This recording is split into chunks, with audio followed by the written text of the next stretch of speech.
말씀 읽도록 하겠습니다. 로마서 11장 20절부터 23절입니다. 지난주에 읽었던 본문 중에 저 안에 있는 귀절입니다. 신약성경 294쪽 로마서 11장 20절부터입니다. 제가 먼저 20절을 읽도록 하겠습니다. 옳도다. 그들은 믿지 아니함으로 꺾이고 너는 믿음으로 섰느니라. 높은 마음을 품지 말고 도리어 두려워하라.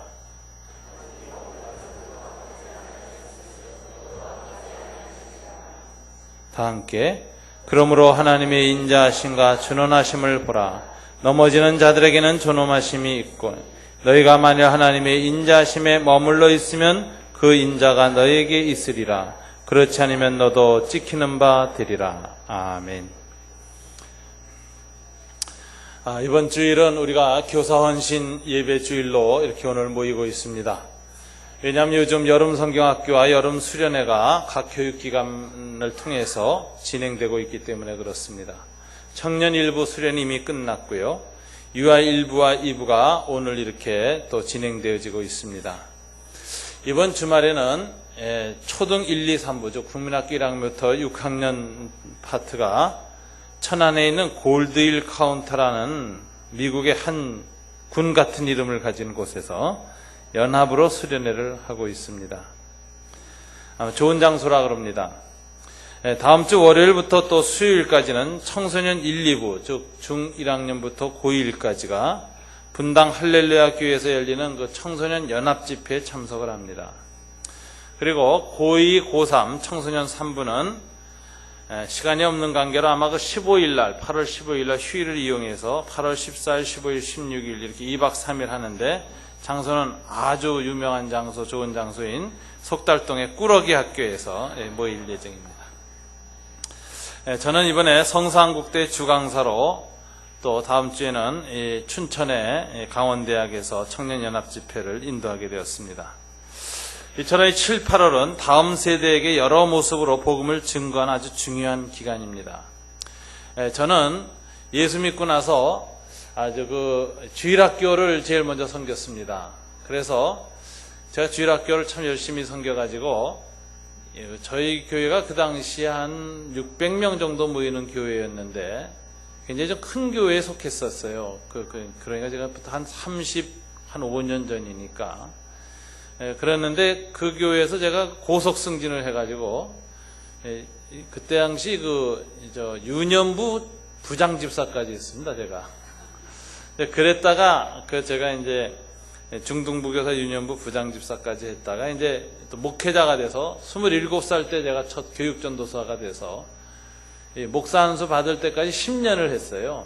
그러니까 제가 이 주일학교 쪽에 이제 오래전 일입니다. 그래도 아주 관록이 있습니다. 저희 합동신학대학원 다닐 때 대학원생들 가운데서 교육전도사 10호봉인 사람은 저밖에 없었던 것 같아요. 그런데 제가 이제 그런 주일학교 경험을 통해서 이제 깨달은 것은 1년 영혼 농사에서 가장 결정적인 기간은 여름입니다. 이 여름에 햇빛을 곡식이 쫙 쬐면 말이죠. 그 곡식을 쬐서 알곡으로 되는 것이 있고 그때 햇빛을 못 쬐고 비가 오고 이렇게 날이 굳으면 다 쭉정이가 됩니다. 그래서 겨울에 그 모양은 있어도 가을이 되는데 나다를 못 거둬요. 근데 그것처럼 우리 주일학교에 있어서 가장 결정적인 때가 언제냐? 이게 바로 이 7, 8월 여름 성경학교 수련회입니다. 이 기간에 아이들이 집중적으로 하나님 말씀을 정말 배우게 되고 하나님의 은혜를 잊게 되는데 이날 아이들이 그 결정적인 변화를 체험해야 됩니다. 하나님의 살아계심을 경험해야 되고 하나님을 만나야 되고 그리고 기도가 터져나오고 회개가 쏟아지고 찬양이 회복되어지고 세상의 나쁜 습관, 담배 피고 이런 습관 다 끊어내고 막 이런 놀라운 변화가 일어나야 합니다. 요즘 청소년 사역에 여러분 잘 아시겠습니다만 중등부 아이들 중에 한 80%가 담배 핍니다. 여러분들 자녀들한테 다 속고 있어요. 안 핀다고. 다 피고 있어요. 그래서 이게 청소년 흡연 문제도 참 큰 문제입니다. 특별히 10대 흡연은 폐암 발생에 있어서 20대, 30대 흡연보다 몇십 배 그 영향이 큽니다. 폐가 자랄 때 영향을 받기 때문에 굉장히 안 좋습니다. 그러니까 우리 나쁜 습관, 이 세상에 이 나쁜 문화에 아이들이 깊이 노출되어 있지 않습니까? 그래가지고 정말 니코틴 중독되지요. 뭐 알코올 중독되지요. 그 다음에 요즘은 그 음란 포르노물 때문에 성 중독됩니다. 이래가지고 우리 아이들의 내면이 참 엉망진창이 되는데 이거 끊을 수 있는 결단과 힘은 부모들 꾸지람이나 어떤 교육으로 되지 않습니다. 이건 영적 차원의 깊이에 있는 어떤 뭐가 와야만 결단이 일어납니다. 그래서 교회밖에 없어요, 제 생각에는. 그것도 그냥 일반적 행사로 하지 않고 성령의 아주 강력한 역사가 일어나서 애들이 하나님을 체험해야 돼요. 하나님 만나. 하나님 살아계시다. 그래서 하나님 앞에서 자기의 삶의 뿌리까지 들여다보고 고백하고 회개가 터져나오고 성령으로 새로워지는 이런 감격과 감동을 받아야 삶의 방향에 대한 결단을 내리는 겁니다. 그리고 이런 결단이 매 여름마다 반복돼서 일어나서 우리가 여름 수련회, 겨울 수련회 돼야 그나마 아이들의 방향이 세상 따라가다가 한 번 바꾸고 두 번 바꾸고 세 번 바꾸고 반복하면서 세상 물결을 바꾸는 훈련에 익숙해지는 거예요. 이렇게 자라야 우리가 그 20대까지 30대까지 그 청년의 수련회나 이럴 때까지 계속해서 매해마다 다시 한번 삶을 재조정하는 시간을 가져야 그 훈련을 받아야 살아가면서 뭔가 방향이 잘못됐다고 느낄 때 회개하고 돌아설 수 있는 이런 사람이 되지요. 그 나이 때 정말 10대와 20대 어렸을 때 방향을 잘못 잡히고 거기에 중독돼서 끌려가기 시작하면 평생 끌려가는 겁니다. 평생 욕망을 조절 못하고 평생 시대의 그 욕망을 극복하지 못하고 노예처럼 끌려가는 그런 인생이 되는 것입니다. 그러므로 매해 여름 이런 여름 성경학교나 수련회 때 여러분 교사들의 뜨거운 헌신, 부모들의 중보기도, 그다음에 교회의 물심양면의 모든 지원이 아주 필요하고 그것을 위해서 우리가 노력해야 하는 것입니다. 오늘 우리 교사헌신 예배를 드리면서 하나님 앞에 몇 가지 교훈을 받고자 합니다. 특별히 사도 바울은 오늘 감람나무 비유를 통해서 두 가지 중요한 영적 원리를 이미 설명했습니다. 지난주에 설교를 했습니다. 두 가지 원리가 뭐냐? 첫째는 꺾어짐의 원리요, 두 번째는 접붙임의 원리라고 했습니다. 구약의 이스라엘 백성들 하나님의 나무 중에 아름다운 정말 그 중심 가지가 뻗어 올라가고 있는 그런 백성이었습니다. 그런데 그런 아름다운 아무리 나무라 할지라도 농부이신 아버지께서 가만히 보니까 병든가지는 자릅니다. 왜? 병든가지는 그냥 놔두면 열매를 맺지 못해요. 수액만 낭비해요. 그래서 병든가지 이렇게 보니까 완악하게 되고 악해진 이스라엘의 가지 얼마를 잘라버리십니다. 그리고 거기에다 뭘 붙이냐면 야생 감람나무죠. 우리 이방인을 가르치는데 그중에 쓸만한 놈도 하나 이렇게 보시고 은혜를 베푸셔서 꺾으셔가지고 거기다 접붙이시는 겁니다. 예수님을 믿게 은혜를 주셔가지고 예수 그리스도 안에서 하나님의 은혜의 그 원가지의 접붙임을 받아가지고 뿌리로부터 올라오는 그 은혜의 수액을 받는 거예요. 그래서 이 돌감람나무에 신앙의 아름다운 열매가 맺고 하나님 거두시고자 하는 과실이 풍성히 맺히게 되는 겁니다. 이렇게 하나님은 꺾으시고 또 접붙이시는 이런 원리를 가지고 유대인과 이방인들 중에 하나님의 나라, 하나님의 백성 공동체를 아름다운 나무로 키워가시는 농부이시다 하는 것을 바울은 설명했습니다. 근데 오늘 바울이 20절부터 23절 우리 교사헌신 예배를 드리면서 우리에게 다시 한번 주목시키는 교훈은 어디에 근거하고 있느냐? 접붙임보다는 꺾으심의 원리를 바탕으로 해서 세 가지 교훈을 오늘 주고 있습니다. 첫 번째 교훈이 20절에 나옵니다. 다 같이 한번 읽어볼까요? 옳도다. 그들은 믿지 아니함으로 꺾이고 너는 믿음으로 섰느니라. 높은 마음을 품지 말고 도리어 두려워하라. 하나님이 원가지들도 아끼지 아니하셨은즉 너도 아끼지 아니하시리라. 하나님은 원래 감람나무의 가지도 병들고 완악해지면 열매를 거두기 위해서 자르십니다. 아끼지 않고 잘라버리십니다. 하물며 접붙여 놓은 그 돌감람나무 가지가 또 완악해져서 수액을 빨아들이지도 못하고 은혜 가운데 머물러 있지도 못하고 정말 열매도 맺지 못하는 그런 상태가 된다면 어떡하시겠습니까? 또 자르실 건 당연하지요. 사도 바울은 그 얘기를 하는 겁니다. 원가지 유대인들조차도 아끼지 않고 자르신 하나님께서 돌감람나무 이방인 그리스도인이 된 너희들도 꺾지 아니하시겠느냐, 자르지 아니하시겠느냐라고 이렇게 얘기하는 겁니다. 그래서 이것을 가지고 첫째 주는 교훈이 첫째로 높은 마음을 품지 마라 이렇게 말합니다. 높은 마음을 품지 말고, 자, 이 말은 항상 겸손함을 보이라 하는 말이죠. 겸손함을 보이라. 높은 마음을 품지 마라. 근데 누구한테 높은 마음을 품지 말라는 얘기입니까? 그 앞에 보면 18절에 보면 그 가지들을 향하여 자랑하지 말라 이런 말이 나와요. 그러니까 이 원가지를 향하여 자랑하지 말라. 그러니까 원가지가 뭘 가르치는 걸까요? 유대인들을 가르치는 것이고 불신 유대인, 그리고 이것은 한마디로 또 불신자들을 가르치는 겁니다. 유대인이든 이방인이든 불신자들에 대해서 우리 그리스도인들이 가져야 될 태도 중에 하나는 겸손함이다라는 거예요. 겸손함. 요즘 한국교회가 어떤 모습으로 세상에서 보여지고 있느냐, 이거 여러분이 생각해 보셔야 돼요. 몇 번 얘기했습니다. 그 밀양이란 영화를 통해서 세상 사람들의 눈에 한국교회가 어떤 이미지로 보여지고 있느냐 우리가 한번 생각해 볼 필요가 있습니다. 그 영화에 보면 이 기독교인들 어떤 모습으로 나오느냐, 제가 이렇게 보니까 거기에 보면 이 기독교인들이 자신이 만만해졌어요. 기독교가 자신이 있고 그리고 좀 지나치게 만만해졌다. 믿음에 있어서 그렇습니다. 그래서 공격적이고 오만하고 때로는 무례한 기독교로 보인다라는 느낌을 받습니다. 거기 보면은 이 기독교인의 모습이, 저희가 처음 예수 믿을 때에는 벌써 35년 전인데 그 당시 기독교가 소수였습니다. 그래서 길거리 다닐 때 성경책 크게 이렇게 막 들고 다니지 못했어요. 가방에 넣어서 다니고 이랬습니다. 그런데 지난 35년 동안 하나의 은혜를 주셔서 한국의 중산층 쪽에 기독교 개종자가 굉장히 일어났습니다. 부흥을 줬어요. 그래서 대학생 선교단체들이 나타나서 대학사회의 복음이 아주 편만하게 펼쳐졌고, 우리나라 통계에 보면은 중산층 또는 유학 갔다 온 사람들 중에 종교가 아주 많은 부분에서 개신교도들이 절대적인 다수를 차지합니다. 그리고 유학 가지 못하고 이 밑바닥에서 사는 사람들의 많은 숫자가 오히려 불교예요. 천주교는 좀 어중뜨고. 그래서 이 상층부로 갈수록 좀 말하자면 돈 잘 벌고 잘 사는 사람들 중에 기독교인이 많아진 거예요.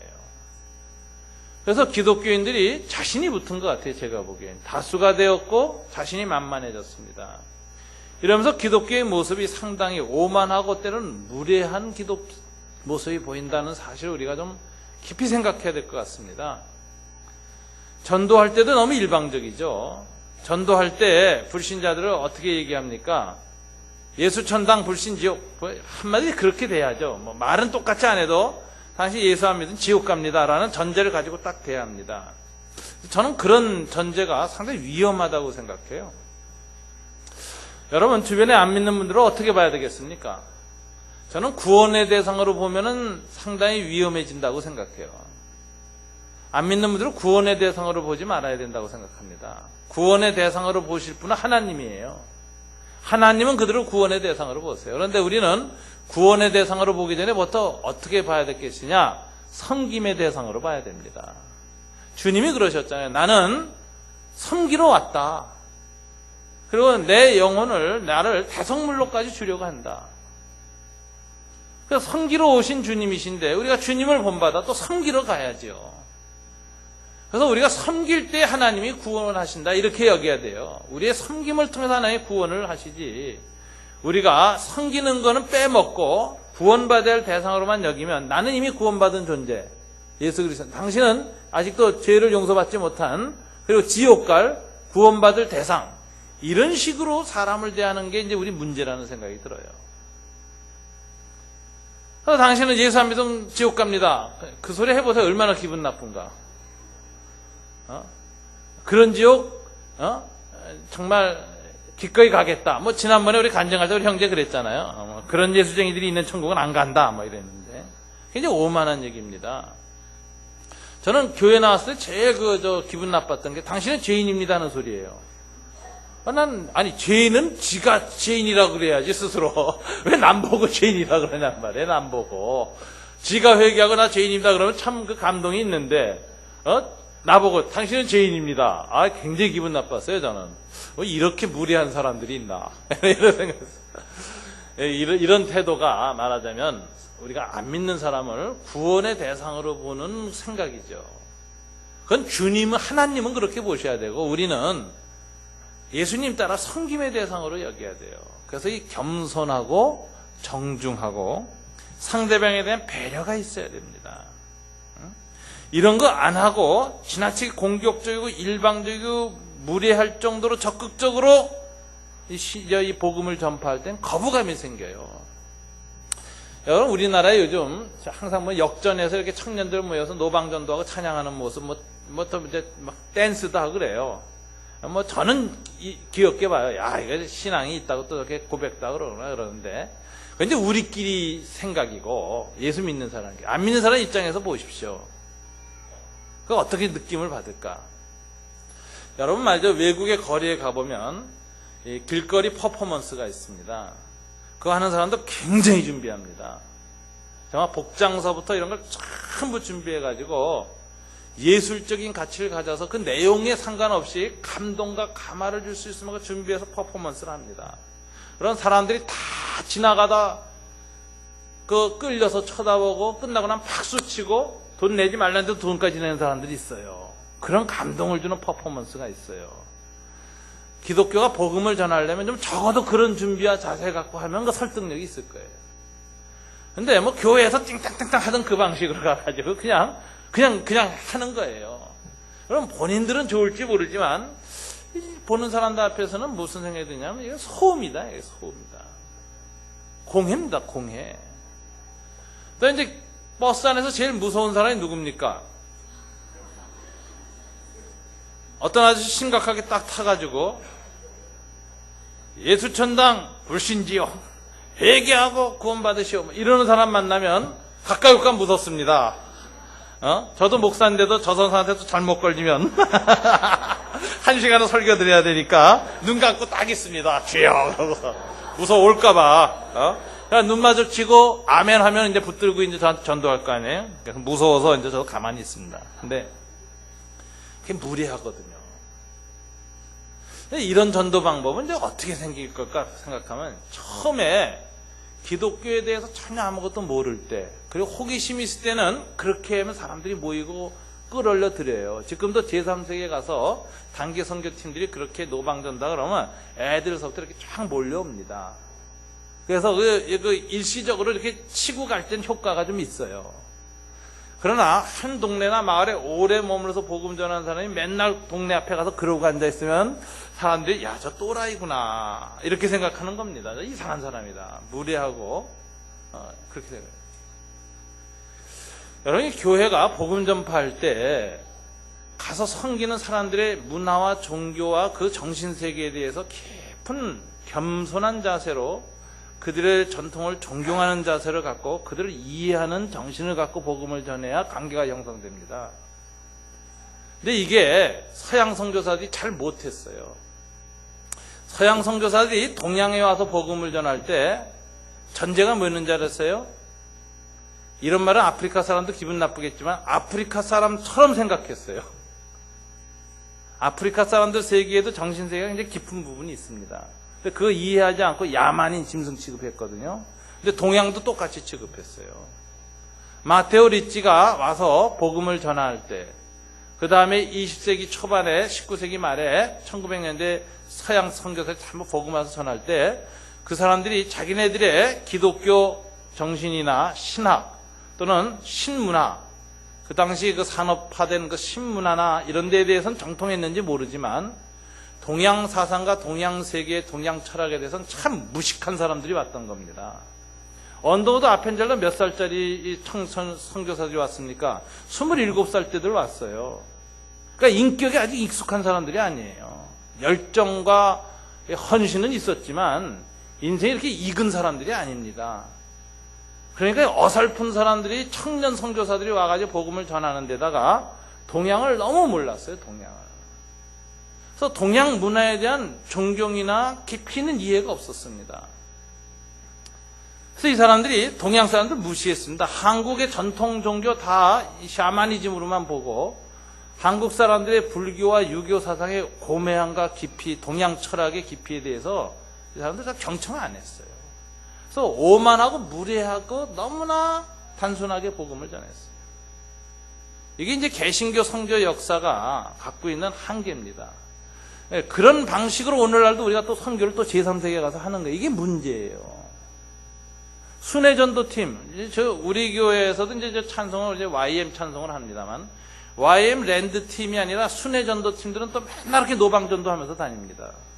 근데 그거는 한번 치고 지나가고 어린아이들이나 호기심 있는 사람 뽑아서 한 번에 이렇게 복음 접근하고 가는 데는 유효할지 몰라도 그 마을과 문화와 사회와 종교에 깊이 정착해서 복음 전하는 사람이 그런 식으로 하는 건 자살행위입니다. 그건 굉장히 그 어리석은 방식이에요. 그래서 이 순회전도하는 방식과 이 정착해서 선교하는 사람들 사이에는 굉장히 선교 전략이 다른 겁니다.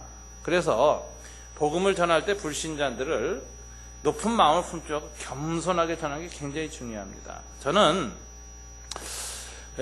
예수 믿기 전에 이제 불교도 참 열심히 공부를 했습니다. 그래서 그 불교의 그 가장 유명한 경전이 이제 금강경 아닙니까? 금강경을 불교의 유명한 5 선사가 해석하는 오가해라는 책이 있어요. 금강경 오가해. 그것도 제가 좀 보고 그렇게 공부를 했어요. 그래서 이제 불교에 대한 이해가 이제 나름대로 돼 있고, 참 불교 사상이 서양의 어느 철학보다도 깊다. 불교 인식론은, 인도의 그 이제 동양 인식론은 도가 사상과 더불어서 서양 사람들의 논리로는 설명할 수 없는 깊이를 갖고 있다. 이런 자부심이 있는데, 교회 나와서 목사님도 설교를 들어보면 불교에 대해서 너무 무식한 거예요. 어떻게 저렇게 무식한 사람이 목사가 됐나, 이런 생각이 드는 거예요. 동양 사상에 대한 이해가 전혀 없습니다. 저희 집안에 정조시대에 평창이씨 집안에 처음 예수 믿고 캐토릭 신부가 된 이승훈 신부님, 저희 집안 어른입니다. 그래서 저는 그 유명한 유학자였거든요. 그래서 이 18세기의 남인 계열의 실학계통의 유학자들이 어떻게 복음을 받아들였는가 굉장히 궁금했어요. 이 사람들 선교사 통해서 받지 않고 직접 받았습니다. 스스로 연구해가지고. 근데 그 대표적인 사람 중에 하나가 이벽이라고 하는 유명한 당시에 아주 젊은 유학자가 있습니다. 그 당시에 그 아주 그 노론의 영수들이 인정할 수밖에 없었던 탁월한 젊은 학자였어요. 신진학자였어요. 성리학의 대가였습니다. 이황과 이 사상을 이어받은 사람이었어요. 근데 이벽이라는 사람이 그 유학을 연구하면서 깨달은 게 있습니다. 유학이 공자의 사상이 이제 둘로 갈라져요, 제자 중에. 그런데 맹자를 통해서는 현세 경세학으로 발전해요. 정치, 이 사회 윤리로 발전해요. 그래서 동양의 정치 사상을 이끌은 2000년 사상의 중심이 되는 게 맹자 사상으로 갑니다. 그런데 이 공자의 제자 중에 안현이라는 사람인데 이 사람이 아깝게 일찍 죽어요. 그래서 이쪽이 한쪽 날개가 꺾이는 겁니다. 근데 안현은 어떤 사람이냐면은 이 공자의 사상을 경세 사상으로 보지 않고 우주학으로 연구해서 종교로 발전시킨 사람이에요. 그래서 이 사람은 사상이 성입니다. 마음을 다하여 성심으로 섬긴다. 하늘을 성심으로 섬긴다. 그래서 경천애인, 유학의 그 종교적 특성을 갖고 있는 사람이 안현이에요. 근데 이 사람이 일찍 공자의 수제자인데 일찍 죽습니다. 그래서 종교로서의 유교가 약화되고 현세 경세학으로서의 유교만 발전하죠. 근데 이 안현에 대한 그 생각을 이어받은 사람이 주자합니다. 주자학이 나오고 그래서 우주학을 발전하는 거예요. 그래서 이와 기 해가지고 우주 원리, 세상이 어떻게 만들어졌냐 이거 연구하는 겁니다. 이벽이라는 사람이 그걸 연구를 했어요. 그걸 연구. 그래가지고 이황과 이택의 율곡 이 선생의 이런 사상을 연구하고 태극학에 가려서 이런 걸 연구하면서 우주 학문을 깊이 연구하면서 우주와 만물 상생의 원리를 연구하던 중에 우연히 마테오 리치가 쓴 천주실이라는 책을 읽게 됩니다. 근데 거기에 보니까는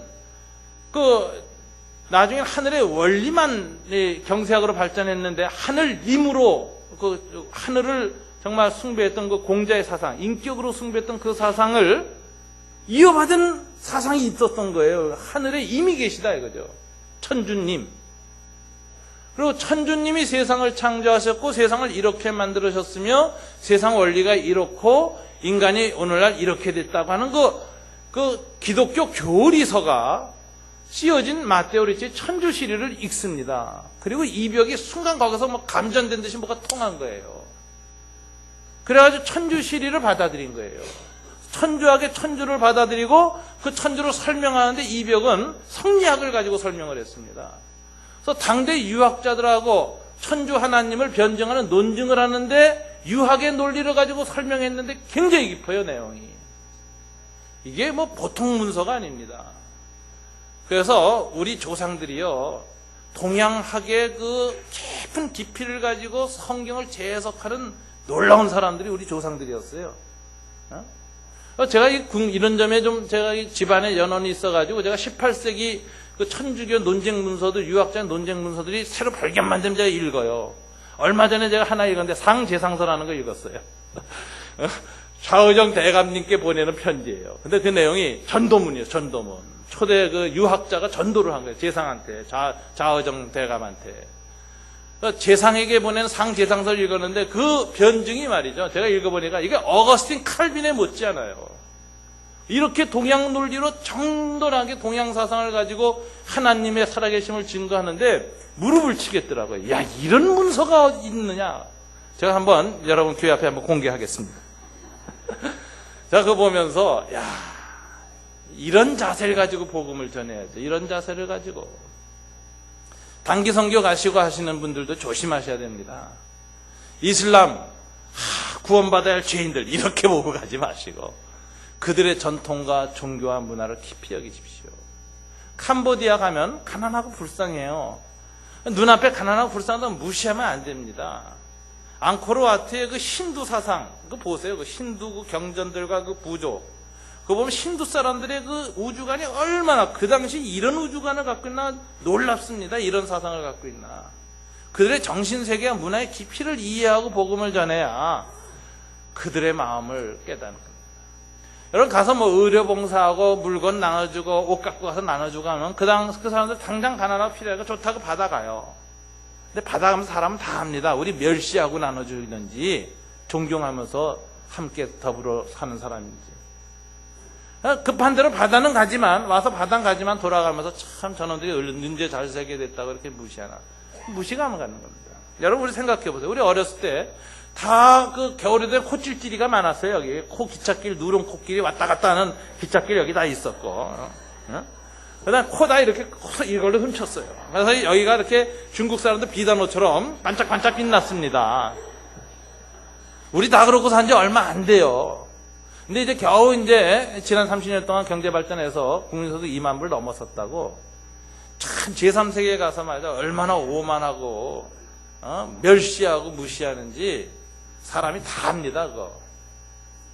여러분 우리가 제3세계나 다른 나라 갈 때는 겉으로 보이는 물질 문명의 기준에서 그 사람들을 보지 말고 그 사람들의 고유의 사상과 전통과 문화, 그 사람들의 세계관에 대해서 존경하는 마음을 가지고 그걸 이해하면서 그리고 그들의 언어와 그들의 사고 구조를 가지고 대화를 해나가면서 그들이 미처 못 본 부분을 성경을 통해서 보완을 해줄 때 이 사람들이 감동을 받는 거예요.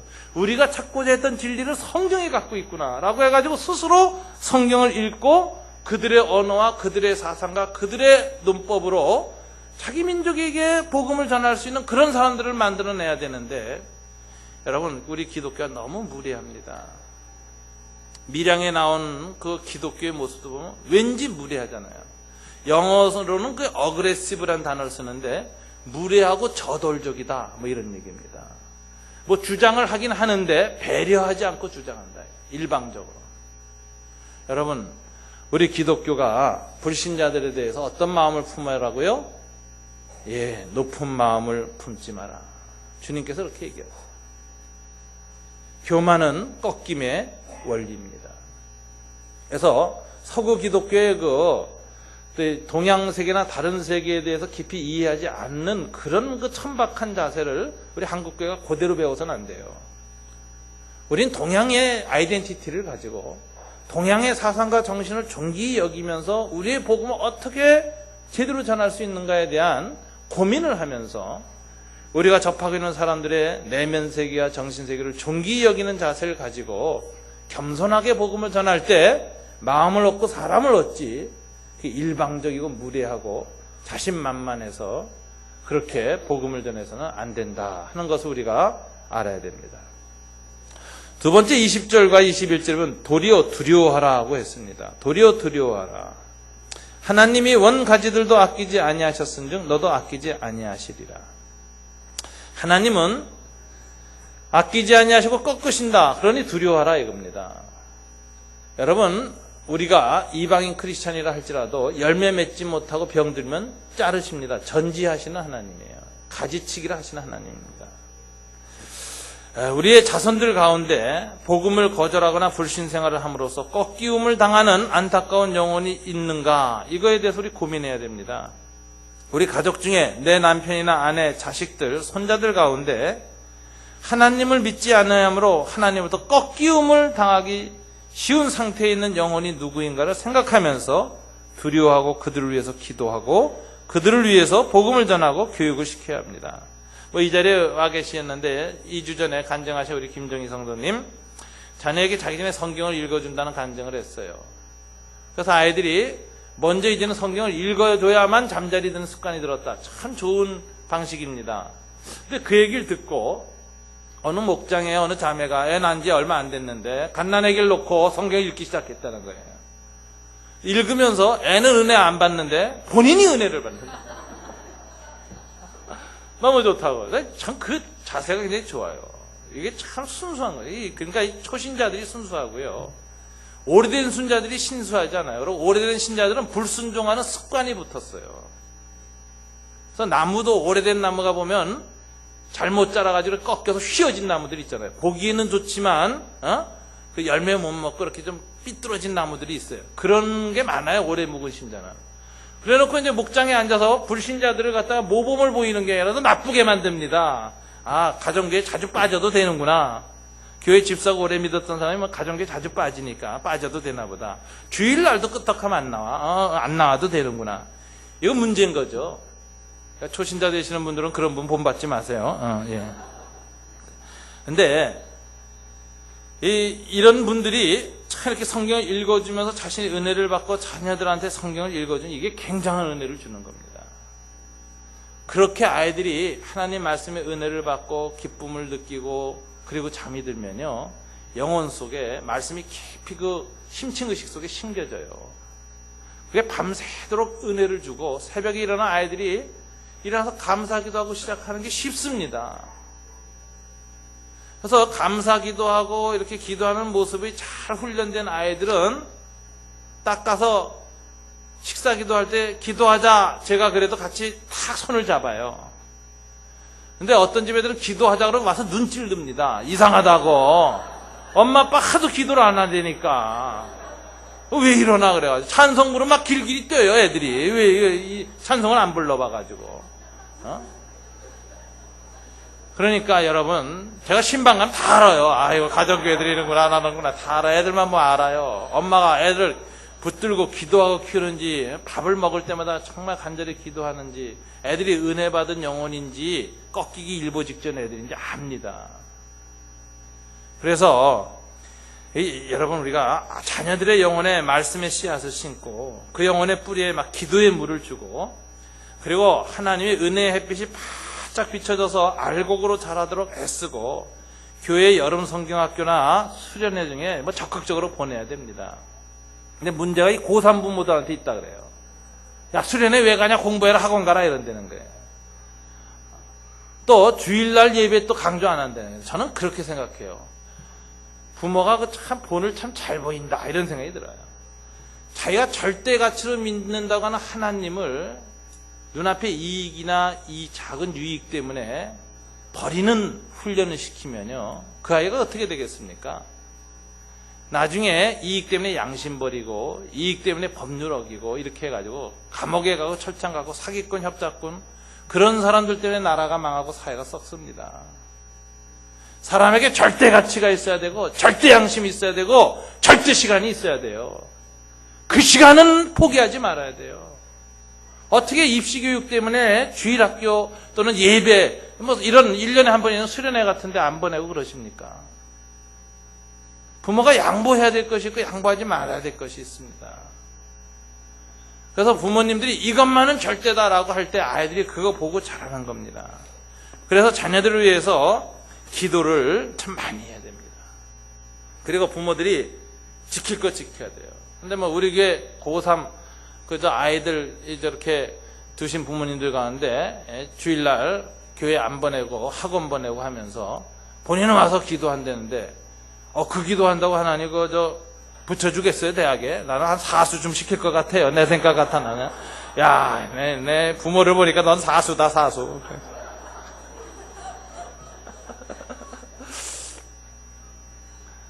여러분, 하나님은 저보다 인자하시니까 꼭 사수는 안 시킬 겁니다. 하나님 앞에 저 부모가 본이 돼서 희생도 하고 지킬 것 지키면서 기도할 때 하나님이 그 나라 그 일을 구하는 자 더하여 주시는 은총으로 지혜도 더하시고 기억력도 더하시고 공부하는 능력도 더하셔서 열매를 맺게 하시지 않겠습니까? 그렇게 키워야죠. 부모가 정말 꺾이울까 두려워하는 마음을 가져야 돼요. 그래서 높은 마음 품지 말고 겸손하게, 그리고 꺾일까 두려워하면서 자기 자신들을 하나님 앞에 붙드는 그 접붙임에서 떨어져 나가지 않게 해달라고, 그리스도 안에 있게 해달라고 간절히 애쓰는 부모들이 되셔야 됩니다. 세 번째, 사도 바울은 권면을 22절에서 이렇게 합니다. 다 같이 읽어볼까요? 그러므로 하나님의 인자하심과 준원하심을 보라.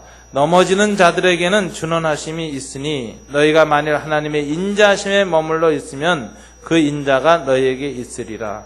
그렇지 않으면 너도 찍히는 바 되리라. 하나님 인자에 머물러 있어야 된다. 그렇지 않으면 뭐예요? 찍히는 바 된다. 자, 이게 참 중요한 말입니다.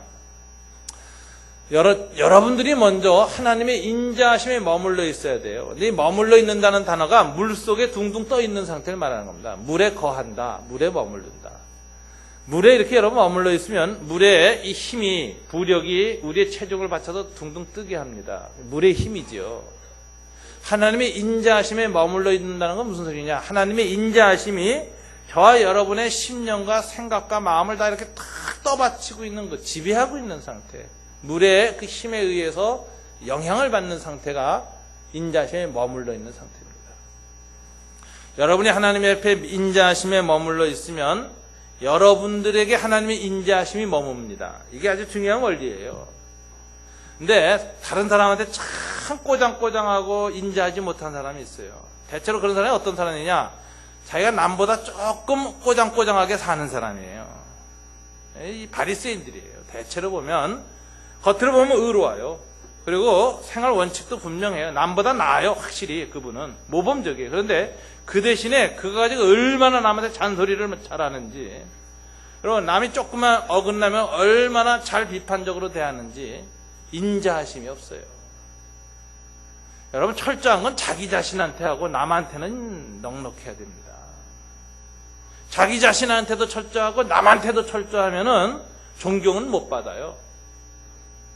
무서운 사람이지, 무서운 사람. 아이고, 독한 사람. 자기 자신은 철저하지 못하면서 남한테만 철저하면 위선자고 나쁜 놈이죠. 그잖아요. 근데 자기 자신한테는 철저하고 남한테는 인자한 마음으로 그 못 따라온 걸 긍휼히 여기는 마음을 가질 때 그게 이제 인자하심에 머무는 겁니다. 성 프란체스코가 그랬어요. 제자하고 같이 금식 기도를 시작하는데 40일 하려고 한 20일쯤 지났는데 제자가 못 견뎌가지고 밥을 먹어 치운 거예요, 그냥.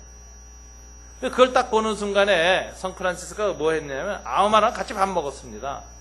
왜 그랬을까요? 이 사람이 같이 밥을 안 먹어주면 절망할까봐. 나는 선생님 쫓아가지도 못하는 놈이야. 나 같은 놈은 수사가 될 수가 없어. 그래가지고 절망할까봐 40일 금식할 수 있었던 분이 제자가 밥 먹는 거 보고 옆에 같이 따라 먹어줬어요. 위로하려고. 그게 자기 자신은 철저하면서 남한테는 넉넉하게 대하는 거예요. 인자하게 대하는 거예요. 남 잘못 잘 보는 사람이 있어요. 남 잘못한 거 얼마나 잘 파고들고 설명도 잘하고 남한테 전파도 잘하는지. 그런 사람들 비판 잘하고, 그런 사람들 보면은 참 똑똑해요. 근데 자기 자신한테나 그렇게 똑똑했으면 하는 생각이 참 많아요. 남에 대해서 너무 똑똑하지 마요. 인자하심에 좀 머무르세요. 인자하심. 그러면 하나님의 인자가 나한테 머뭅니다. 그럼 무슨 일이 생겨요? 여러분의 자녀들이 꺾이질 않아요. 여러분은 안 꺾으세요. 왜? 불쌍히 여기시니까. 하나님은 남들을 인자하게 남들의 잘못을 관용하고 불쌍히 보는 사람은 하나님이 우리도 불쌍하게 봐줘요. 남한테 혹독하게 굴면 야 너도 안 되겠다. 너도 안 된다. 남한테 백대내리면 빚진 사람 혹독하게 멱살 잡고 말이죠. 목을 발로 잡고 돈 뜯어내는 사람 보면 주님께서 넉넉하게 대하려고 야 안 돼 너도 일로 와. 그래가지고 잡아놓는 거예요. 이 원리거든요. 그러니까 여러분이 인자하게 남을 대해야 하나님 여러분을 인자하게 대하시고 여러분 자녀들한테도 오래 참아줍니다. 여러분이 인자하게 머무는 게 자녀들한테 얼마나 축복인지 아세요? 제가 이거 간증 제가 좀 몇 번 얘기를 했습니다만 제가 이제 성경 공부하던 한 부인이 있었어요. 아주 열심히 이제 왔어요. 맨 처음에 열심히 왔었는데 나중에 이제 은혜 받아 열심히 다녔는데 부자였습니다. 서초구 진흥 아파트 밑에는 진흥약국 주인이었어요. 무슨 서초구 약사회 회장까지 나중에 하셨던 것 같아요. 오래돼서는 이제 이렇게 얘기해도 될 것 같아요. 그건 굉장히 부자입니다. 근데 내가 보기엔 신앙생활이 마음에 안 들더라고, 나 한쪽으로. 그런데 이분이 또 이제 나중에 은혜를 받으니까 너무 바빠, 얘는 너무 바빠. 그래서 이렇게 바빠서 되나, 이런 생각 하는데 하여튼 집으로 한번 저를 모시더라고요. 그래서 집에 가서 이제 식사하고 이제 기도 예배를 드리는데 가만히 보니까 이 사람이 이렇게 기도 안 하고 이렇게 바쁘게 사는데도 잘 되는 이유가 있어요. 그 어머니가 부모님이 구세군 사령이었어요. 구세군 목사님. 요즘 구세군 교세 약하지만 옛날엔 더 했습니다. 일제시대 때. 그래가지고 두 부모가 굉장히 고생했어요. 그리고 이제 아버지 돌아가시고 80 넘어가 아파트에 같이 사는데 이분이 보통 기도 많이 하는 분이 아니에요. 자식을 위해서 기도하는데 몸이 이제 다리가 약하셔서 교회를 못 가시니까 새벽에 그 기독교 방송 딱 틀어놓고 새벽 기도하시는 분이에요. 얼마나 기도를 많이 하는지 이분이 하루하루를 지켜준다는 거예요. 그래서 그 약사님이 그러는데 다른 어머니가 새벽에 방에서 막 소리를 지르더래. 깜짝 놀라서 쫓아 들어갔대요. 어머니 무슨 일이야 했더니 진땀을 흘리시면서 야, 너 오늘 조심해야 되겠다. 오늘 아침에 저 아파트 문을 열고 마귀가 들어오더라. 그래서 전원 물리쳐달라고 하나님께 기도했더니 하나님 내 손에 몽둥이를 쥐어주더라고.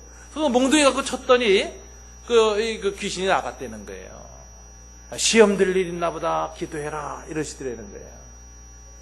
그러니까 그런 어머니가 계셔서 영적인 우산이 되주니까 자손들이 기도 안 하고 그러고 다녀도 그 시험에 안 드는 거예요. 가만히 보니까.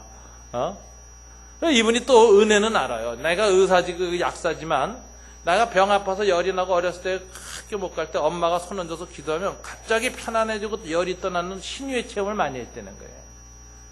그래서 제가 하나님의 은혜를 안다 그래요. 그래서 제가 그때 조금 이렇게 좀 속상한 마음이 생겨서 제가 그걸 뭐라고 했냐면 이렇게 했어요. 제가 집사님 지금은 참 이렇게 하나님의 은혜 가운데서 하느님마다 잘 되고 좋으신데 경고 한마디 할게요. 어머니 돌아가시면 환난 옵니다. 딱 그랬어요. 눈이 동그래지시더라고. 어머니 기도로 지금까지 시험 안 되고 사신 줄 아세요. 하느님마다 잘 되고. 그러니까 어머니 기도를 이어받으셔야 되잖아요. 어머니 기도를 이어받은 기도의 어머니가 이 집안에 나와야 되는데 집사님이 그거 못 이어받으면 따님이 이 집안의 자녀들이 어떻게 되겠습니까? 그랬더니 이분이 아무 소리 못하고 네 그러더라고요. 제가 그거 보면서 제가 그때 참 마음속에 새겼어요. 그 장면을 보면서 저렇게 기도해야지 자식이 잘 간다.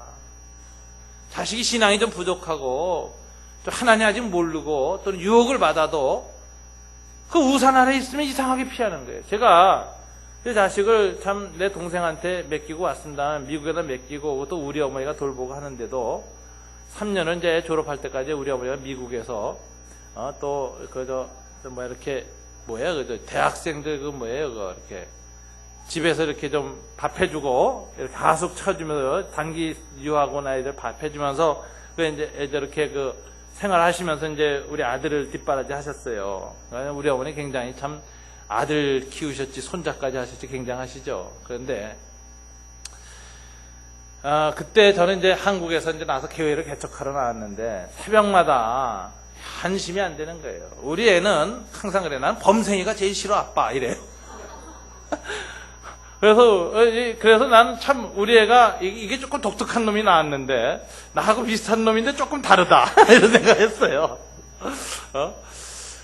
그래서 제가 참 그 기도를 많이 하게 되더라고요. 근데 뭘 제일 기도했느냐면은 마약하지 않게 해달라는 기도했어요. 마약. 이 미국은요 고등학교 80%가 마약을 합니다. 한국이 담배처럼 해요. 근데 하루는 얘가 와서 이러더라고. 안식년 때 아빠 대마초는 마약이 아니랬는데 이래. 나 깜짝 놀랐어요. 이게 무슨 소리냐 무슨 소리냐. 그래가지고 내가 인터넷으로 대마초 사이트를 들어가 보니까 진짜 논쟁이 있더라고. 대마초는 마약이다 아니다 그러고. 그리고 대마초가 마약이 아니다라는 말이 좀 맞아요 내가 보니까. 근데 이걸 받아들였다 큰일 나겠어. 이놈이 해야 될 것 같아요. 그래서 야 무슨 소리냐 말이야. 대마초가 마약이 아니래지. 그러고서 뭐 아빠가 무식하게 그러지 말라고 인터넷에 들어가 보라고. 그래서 같이 들여다보고 하니까 뭐 있는데 그래도 마약이야. 이건 하면 안 돼. 그래서 내가 신신당부 설명을 했어요. 야 마약이라는 놈은 말이야 한 번 먹으면 끝장인 거야. 그냥 한 번 거기 딱 먹으면 그 중독을 헤어날 사람이 없어. 평생 망하는 거야. 너 우리 집안이나 뭐래 다 망하게 하고 싶냐? 그러면서 내가 김진홍 목사님 얘기했어요. 김진홍 목사님 그때 이제 정치하기 전이라서 좀 자주 뵐 때인데 요 아래 있는 그 남양만에 있을 때 가봤더니 둘의 대한고등학교 할 때예요. 둘의 대한고등학교 차린 지 얼마? 그 조명숙 선생이라고 여명학교 교감이 그때 교사할 때 내가 갔었어요. 갔더니 거기 한 명이 와 있어 학생이. 그런데 김진호 목사님이 저러다. 제가 목사 아들인데 애 유학을 조기 유학 보냈는데 가서 마약하고 뽕 가가지고 부모가 데려왔는데 애 버렸다는 거예요. 그래서 그 여가 대안학교 와서 앉아있는데 요즘 기도하면서 많이 좋아졌다고. 맨날 노동시키고 닭똥 치우게 하고 그런다고. 그래요. 내가 그 말 들어와서 야 우리 애가 마약병 해가지고 또 와서 절로 가면 어떡하나. 이게 걱정이 안 되겠습니까? 그러니까 새벽마다 기도하라고요. 새벽마다 하나님 지켜달라고. 근데 하나님 지켜주셔서 참 학생으로는 범생이가 아니지만 아버지는 훌륭한 아버지가 됐습니다. 범부입니다. 자식을 얼마나 잘 살아 결혼해서 얼마나 성실하게 요즘 사는지 제가 아주 마음에 안심이 되고 기쁨이 있어요. 제가 이렇게 보니까 하나님 지켜주신 거예요. 새벽마다 붙들고 기도해서. 그래서 여러분 하나님 인자하심에 거해야 됩니다. 하나님 긍휼히 여겨달라고 불쌍히 여겨달라고 하나님의 인자하심에 우리가 거하면서 다른 사람들한테도 인자하심을 베풀어달라고 인자의 통로가 돼서 기도하면요 여러분이 축복의 통로가 되고 여러분이 자비의 통로가 돼서 여러분이 기도하는 사람들에게 하나님의 인자가 임하는 거예요. 그러면 꺾이지 아니하리라. 그 사람의 신앙이 지금은 약하고 지금은 부족해도 하나님이 지켜주셨다가 나중에 때가 돼서 은혜를 줘서 세우는 거예요, 사람은. 우리 교회에도 열심히 교회도 하고 또 뭐 선교 사역도 하고 그러는 어느 집사님 계시는데 그거 언제부터 예수 믿었습니까? 몇 년 안 돼요, 열심히 믿은지. 그거 참 하나님이 하시는 거예요, 하나님께서. 하나님께서 하시는 거예요. 그러니까 그때까지 크게 삐뚤어지지 않게 지켜만 줘도 되는 거예요. 그게 인자심에 머무는 거예요, 인자심에. 그러니 우리가 부모된 자로서 주일학교 교사로서 우리의 다음 세대들을 위해서 주님의 인자의 통로가 돼서 축복의 통로에서 기도를 해야 우리를 통해서 우리가 기도하는 그 사람들에게 하나님의 축복이 임하고 인자가 임하지 않겠습니까? 그래서 성경은 우리한테 얘기합니다. 첫째, 겸손해라. 둘째, 두려워해라. 꺾여질까. 세 번째는 두려움 때문에 인자하심을 구하라. 그래야면 하나님의 인자가 너희 자녀들과 가지들에게 임해서 조금 잘못돼서도 가이질 안 하시는 거예요. 대시는 거예요. 놔두시는 거예요. 좀 놔두자. 그래서 자녀들의 신앙과 영혼과 삶이 보존되다가 어느 때 하나님이 갑자기 은혜를 받아서 열매가 맺히고 아름다운 신앙인이 되는 겁니다. 그러니까 그때까지는 우리가 보호해줘야 될 거 아니에요, 부모로서. 그래서 우리가 기도해야 되는 거고 이름을 부르는 거고 주님 앞에 하나님의 자비를 구하는 겁니다. 여러분, 기도하는 부모에게서는 자식이 절대로 망하지 않습니다. 그래서 기도하십시오. 부르짖으십시오. 지금 좀 문제가 있어도 그 자식은 꼭 돌아옵니다. 하나님의 인자하심을 구하는 사람이 될 때 우리가 온전한 어른 노릇, 어버이 노릇, 주일학교 교사가 되는 겁니다. 이렇게 해서 다음 세대에게 복음을 전해야 돼요. 우리 다음 세대가 꺾이는 가지가 돼서는 안 되겠다. 우리 집안이 주 예수를 믿으라 그러면 너와 네 집이 구원을 받으리라고 했는데 우리 집안의 자녀와 증손자, 손자, 증손자 대대로 꺾이는 사람 없게 해달라고 기도해야 할 영적인 아버지, 할아버지, 선생으로서의 책임이 있습니다. 저와 여러분이 그 일에 헌신하시길 바랍니다. 이번 여름 성경학교 수련회 통해서 그 하나님의 은혜가 임하기를 여러분 기도하시기 바랍니다. 그래서 우리가 이 바울의 교훈, 감람나무 비유의 교훈을 마음에 새기는 성숙한 그리스도인 되기를 주님 이름으로 축원합니다. 기도하겠습니다. 하나님 아버지 감사합니다. 우리들에게 참 살아있는 가지 계속 보존할 수 있는 교훈을 주셔서 감사합니다. 높은 마음 품지 말게 하시옵소서. 도리어 두려워하게 하여 주시옵소서. 자신과 남에 대해서 인자한 마음 갖게 하시고 하나님의 인자하심이 연약한 사람들에게 임하게 해달라고 중보기도하는 사람들 되게 하여 주옵소서. 우리가 인자와 축복의 통로가 되어서 우리가 기도하고 이름 부르는 사람들이 다 하나님의 인자와 축복에 머무는 사람들 되고 결국은 열매 맺는 아름다운 가지 되도록 축복하여 주시옵소서. 예수님 이름으로 기도드립니다. 아멘.